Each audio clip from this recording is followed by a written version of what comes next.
The following is an address by Mary Fricker, an award-winning investigative reporter and editor at repowatch.org, delivered at the Convergence and Society Conference at the University of South Carolina on September 28, 2012. Well, it's great to be here. I really appreciate this opportunity. I'm grateful to Rob and to this conference for this chance to talk to journalists about how we learn from the 2008 financial crisis, because we've got some great stories to do. Sometime on the weekend of September the 19th, 2008, I got one of the shocks of my life when I heard on the car radio that Treasury Secretary Paulson was asking Congress for $700 billion to keep the financial markets from collapse after the downturn in real estate. $700 billion.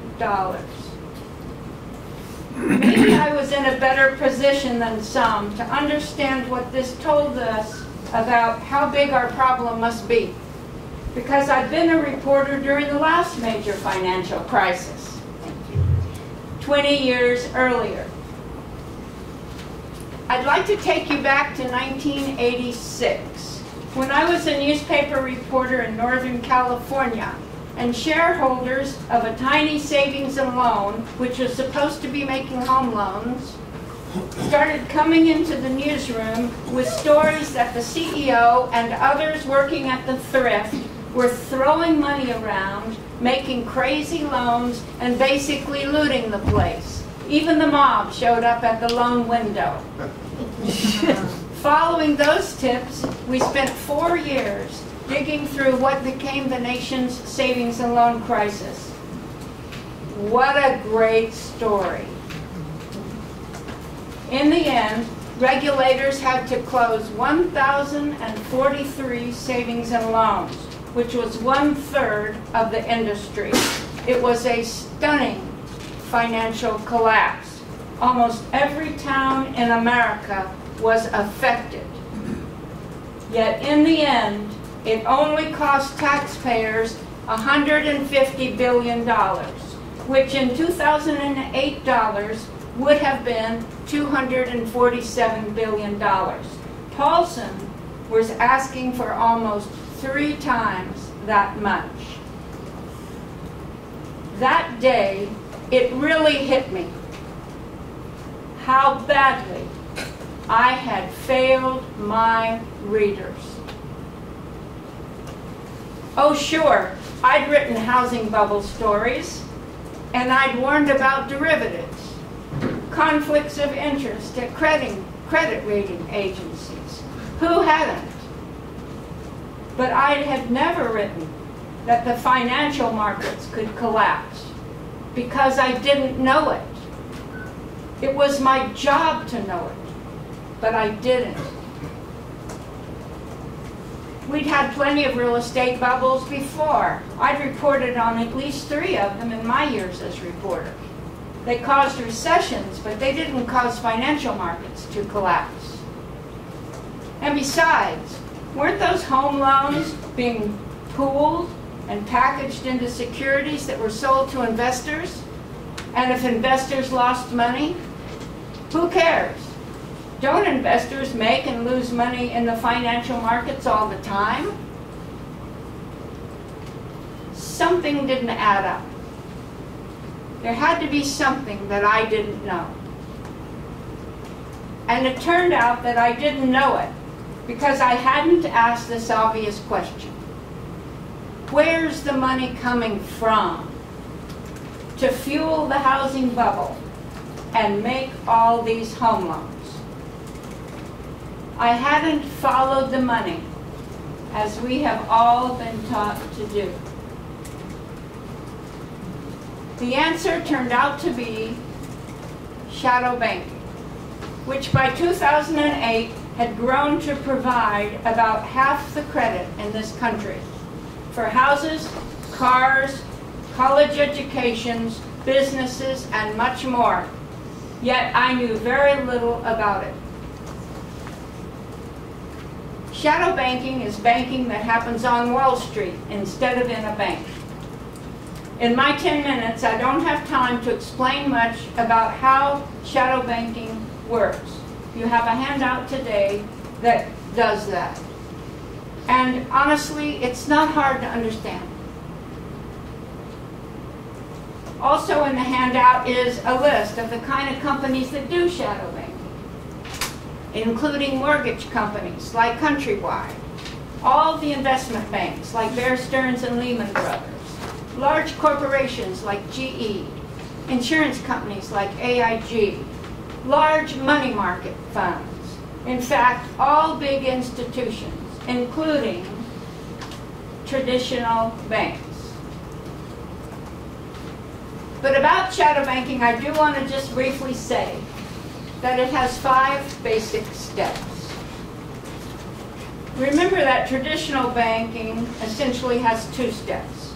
A bank makes a loan with money it got from depositors. Well, shadow banking has 5 steps, and you already know some of them. Step 1, a company like Countrywide or a bank makes a loan. We know that step. Step 2, that company sells the loan to a different firm, which is often offshore. This second firm pools the loans and makes securities backed by the loans. We already know about the pooling and the securities, right? But we don't know much about these odd securitizing firms, which often don't have any employees and may be owned by charities. Step 3, then this securitizing firm sells some of the securities to investors. We knew that. But it also sells securities to giant financial institutions. We didn't really know that part. And it keeps many of the securities itself to use as collateral to get overnight loans from these same giant financial institutions. We didn't really know about that part either. Step 4. The giant financial institutions, which now own some of these securities or have made loans secured by them, try to protect themselves from losing money on these securities by buying derivatives called credit default swaps. You probably know about this step because our reporters have done a great job of covering it. And by the way, we've done a great job of covering derivatives in this crisis because years ago, and I remember this, some reporters did the terribly difficult early reporting to help us understand them, which is what we need to do now about shadow banking.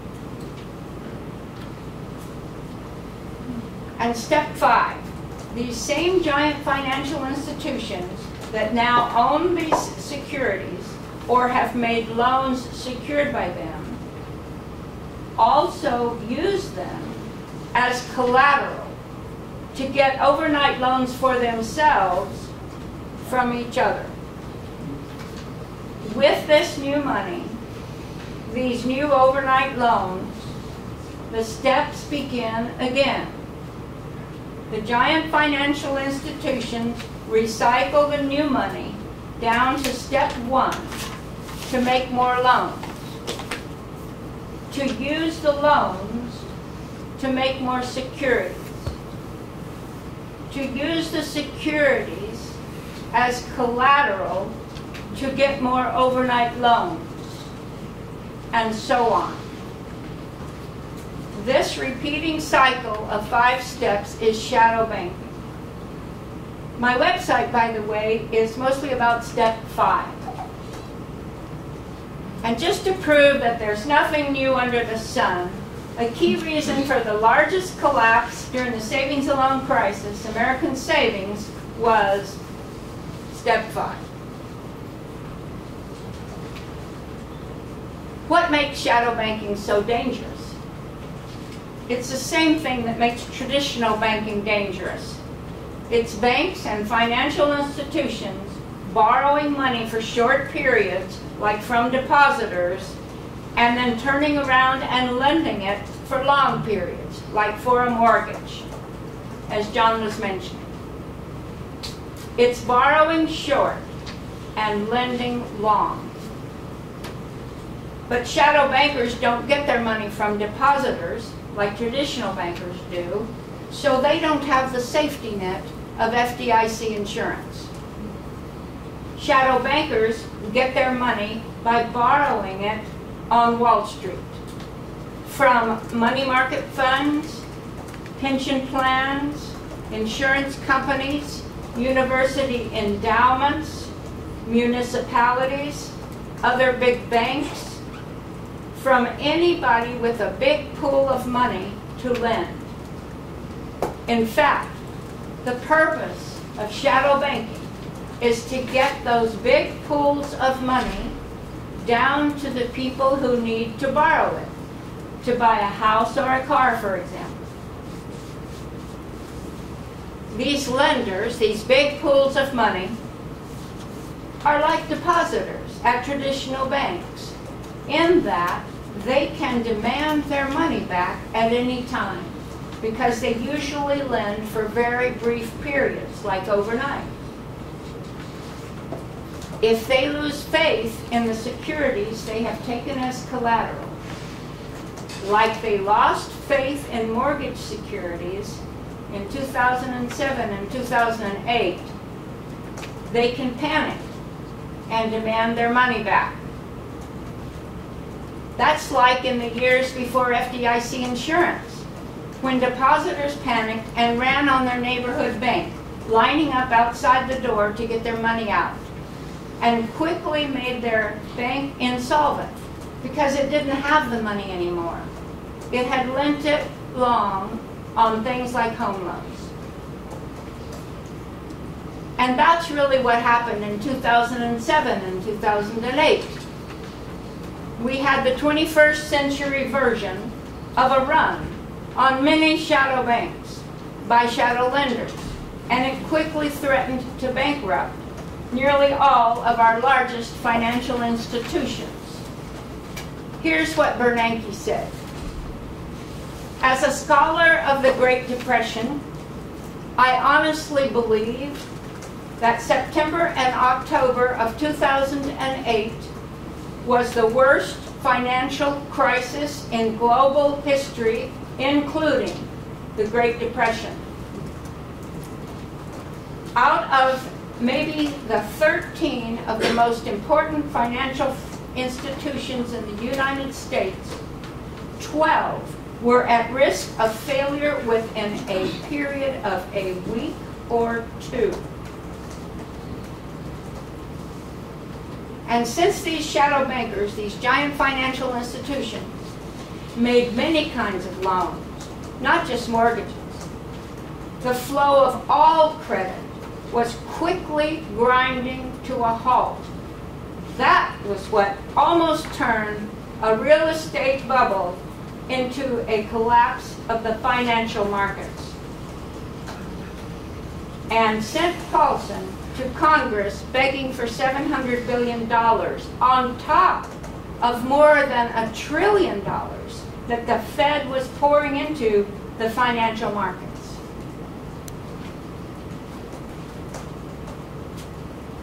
It worries me deeply that shadow banking is nearly as vulnerable today as it was in 2008. Little has been done to fix it. I'm afraid that might be our fault, at least in part, because we journalists haven't covered it very much. We focused on mortgages and CDOs Freddie and Fannie, and derivatives and Glass-Steagall. And those are very important. I'm proud of the work that we did in those areas. But we can fix mortgages, CDOs, derivatives, Fannie and Freddie, and Glass-Steagall until we're blue in the face, and we'll still be vulnerable to runs on shadow banking, which is quiet now, but it won't stay that way because it is so profitable for shadow bankers.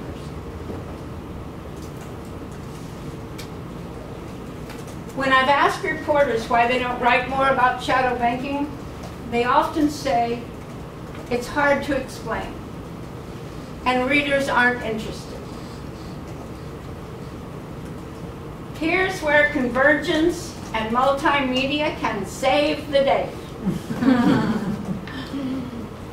My handout has some examples of this. We business reporters who have such tough things to write about can be the most enthusiastic embracers of graphics and video and audio and anything else the new media can give us to help us make shadow banking easy to understand and interesting.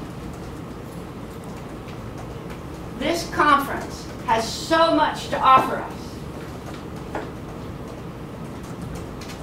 One last thing to keep in mind as you try to make shadow banking relevant to your audience. Shadow banking is done with our money.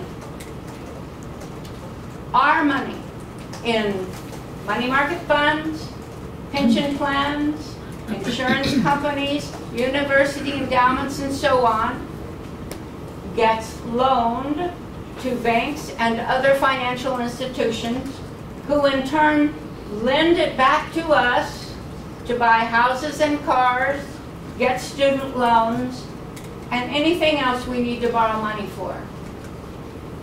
This is not esoteric stuff. This is everyday life.